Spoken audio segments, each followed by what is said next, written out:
Hey guys, have you ever felt like you have so many things to do and it's overwhelming just thinking about it that makes your heart race? Have you ever found yourself waking up in the middle of the night, unable to fall back asleep? Perhaps you feel a constant nagging heaviness, like something is wrong, but you just can't figure out what it is. If any of that sounds familiar, you might be dealing with chronic stress, and this video is for you.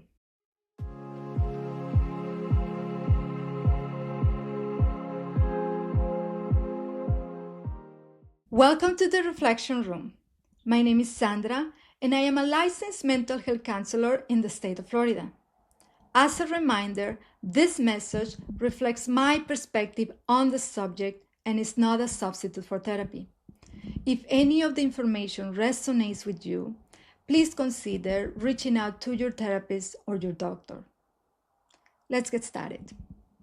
Stress. If you're human, you immediately know what the word means. We all have at least a basic understanding of stress, which is also shaped by our personal experiences. In certain situations, though, stress can actually be beneficial, such as when it helps us deal with a challenge that leads to a positive outcome. Physiologically, our body and the mechanisms of our brain are designed to work in harmony, maintaining balance. However, when this system is overused, it can lead to malfunction. This is the point when stress is no longer working for us, but against us. So, let me share a definition of stress, which is commonly used in therapy. Stress is the physical and mental response of your body to a situation that feels overwhelming or threatening, whether real or perceived. It is important to notice that the threat does not have to be real for the body and the brain to communicate and activate the stress response, commonly known as the fight or flight reaction. In other words, the brain, as beautiful as it is, doesn't distinguish between real or perceived threat. I'll give you some examples.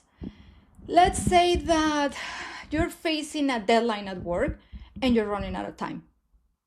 Maybe you're stuck in a traffic jam, rushing to the airport to catch a plane for your best friend's wedding or a family reunion. Or maybe you find yourself worrying excessively about an issue that feels unresolved. Maybe you're working in a toxic environment and you've been there for too long. Any of these situations can trigger the same physiological reaction. When does stress become chronic? According to research, it occurs when stress is constant, persists over an extended period, and is debilitating and overwhelming. In other words, it forces you into a continuous state of survival and self-preservation. And while the reaction to stress happens so quickly, we often find ourselves in that state without fully understanding what brought us there in the first place. From a biological perspective, two key hormones, adrenaline and cortisol, are released by the adrenal glands in response to stress. Why is this important? Because we cannot always see how chronic stress is affecting our bodies. One may be diagnosed with heart disease and not associate the role of chronic stress with the illness. During chronic stress, these two hormones are continually released, leading to increased heart rate and blood pressure associated with adrenaline and elevated blood sugar levels caused by cortisol. Even more, when we're stressed, we often eat poorly, we sleep less, and we stop exercising, which can significantly contribute to weight gain. And even if we manage to exercise, the benefits are often self-sabotaged by inadequate sleep and unhealthy eating habits. Over time, these patterns can lead to serious physical illness, such as cardiovascular disease or diabetes.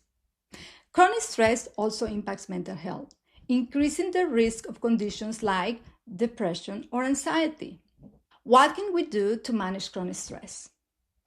I would like to offer you some strategies that have been proven effective in reducing its symptoms. Number one, breathe. That's right. Even though breathing is something we do naturally, we often forget to pause and take intentional deep breaths. Your breath is a powerful tool that you can use anytime, anywhere. To calm the automatic stress response, though, you want to focus on slowing your exhale. When you exhale more slowly than your inhale, it activates your parasympathetic nervous system, which signals your brain to relax and slow down the stress response. In fact, if you can safely do this, take a deep breath right now and exhale slowly.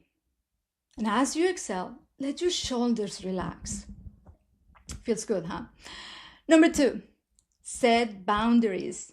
Every time you're tempted to say yes to something or commit to a task, make sure you have the capacity for it.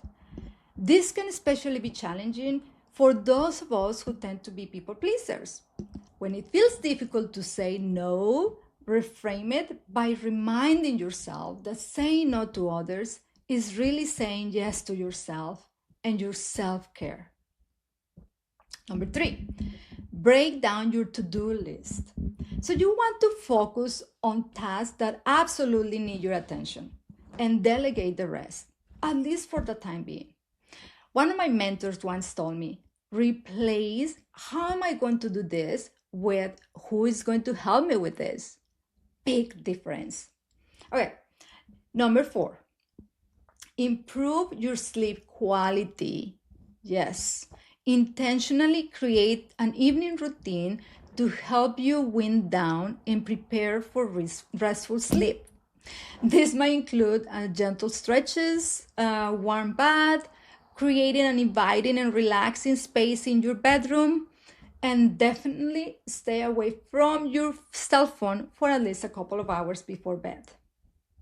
Number five, limit your worry to a set time. Designate a specific time each day to allow yourself to worry. During that time, you can think about it or even ruminate on your concerns. But once it's over, commit to interrupting that cycle of worry until the next designated time, if you must do. And number six, start your day with intention. Before getting out of bed, take a moment to pause and breathe. Sometimes we rush into the day. We let the day control us instead of the other way around.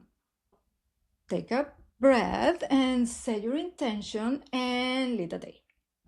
Above all, remember this. There is only one of you in the world. While you may be replaceable at work, no one can take your place in the heart of those who love you. So make a commitment to care for your physical health by prioritizing your mental well-being. And until then, keep on reflecting.